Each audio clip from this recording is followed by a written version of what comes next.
జ్వాలాతోరణం జరుగుతుండగా దాని కింద నుంచి ఎవడు శంకరుడి యొక్క పల్లకీతో వెళ్ళి వచ్చాడో వాడు చూడడు ప్రాణ నిర్వాణ వేళ ఘోర యమపట్టణ ద్వార తోరణంబు.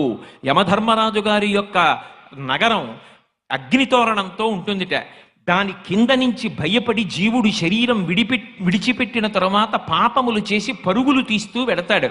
అలా వెళ్ళవలసిన అవసరం లేకుండా కార్తీక పౌర్ణమి నాడు ఎవడు శపథం చేసి స్వార్థంతో కేవలం పాపములు చెయ్యకుండా ఇక పైన 10 మంది గురించి ఆలోచించి సమాజం గురించి ఆలోచించి అందరూ నా అన్నదమ్ములు అక్క చెల్లెళ్ళన్న భావనతో త్రికరణ శుద్ధిగా బ్రతుకుతానని కోరుకుంటాడో అటువంటి వాడి పాపములు తొలగతోసి నేను అండగా ఉండి అక్కడ దూరవలసిన జ్వాలాతోరణానికి బదులుగా ఇక్కడ జ్వాలాతోరణం కింద నేను అండగా ఉండి నిన్ను తీసుకొస్తున్నాను.